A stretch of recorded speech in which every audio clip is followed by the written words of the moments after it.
మహిళలందరికీ శుభాకాంక్షలు. ఈరోజు మహిళా దినోత్సవ శుభాకాంక్షలు. ఆల్రెడీ అన్ని ఇంకా మస్తు గతంలో ఈ ముగ్గురు గురించి మాట్లాడటం జరిగింది. ఇప్పుడు వాణిశ్రీ గారి గురించి మాట్లాడాలని అంటే వెరీ నైస్.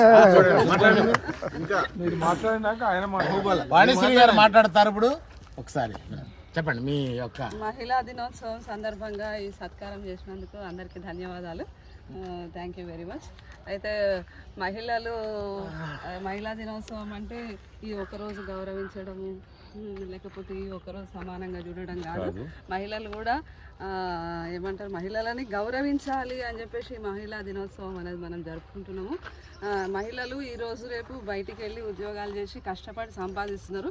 ఎంత సంపాదించినా అది ఎంత కష్టపడినా ఆమె కుటుంబ శ్రేయస్సు కోసమే కష్టపడి సంపాదిస్తుంది, కుటుంబానికి పెడుతుంది. కాబట్టి కుటుంబంలో ఉన్న జెంట్స్ మెన్ చాలా వరకు హింస, అరాచకాలు, అకృత్యాలు మహిళల మీద చేస్తున్నారు. కాబట్టి అవి మానేసి మహిళలను గౌరవంగా ప్రేమగా, స్త్రీ ఎంత కఠినంగా ఉంటుందో అంత మృదువైంది, అంత మెత్తని మనసు ఉన్నది. కొంచెము అవమానపరిచినా లేకపోతే హింస అయినా భరించలేదు, చాలా మనసు బాధ పెట్టుకుంటుంది. కాబట్టి వాళ్ళని ప్రేమగా చూసుకోండి, గౌరవంగా చూసుకోండి.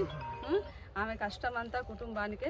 అట్లా అని చెప్పేసి మహిళలను బయటికి పోతున్నారని స్వేచ్ఛ, మితిమీరిన స్వేచ్ఛ కూడా ఇంట్లో మన కుటుంబంలో అమ్మాయిలు ఉన్నారు, ఆడపిల్లలు ఉన్నారు. మితిమీరిన స్వేచ్ఛ కూడా స్త్రీకి మంచిది కాదు.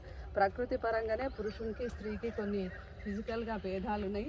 నలుగురితోనే అయితే పోట్లాడి లేకపోతే ఏమంటారు మీదికి వచ్చినప్పుడు మహిళ అంత బలంగా ఎదుర్కోలేదు. కాబట్టి ఎవరి హద్దులలో వాళ్ళుండి ఆ స్వేచ్ఛను పరిమితంగా వాడుకుంటూ కుటుంబ శ్రేయస్సు కోసం, తద్వారా అన్ని కుటుంబాలు బాగుంటే దేశం ఆటోమేటిక్గా బాగుంటుంది.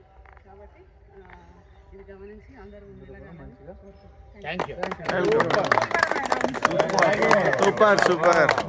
వారు ఏమన్నారంటే మహిళలు సాటి మహిళల కోసం ఆవిడ మాట్లాడారు.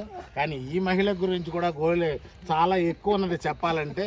హైలీ ఎడ్యుకేటెడ్, మంచి కష్టజీవి, అలాగే మండల వైజు జిల్లా వైజును కూడా ఈవిడ బెస్ట్ టీచర్గా అవార్డు తీసుకున్నారు. ఇటువంటి టీచర్ని నేను సన్మానించుకోవడం చాలా థ్యాంక్ యూ వెరీ మచ్. హ్యాపీగా ఫీల్ అవుతున్నాను.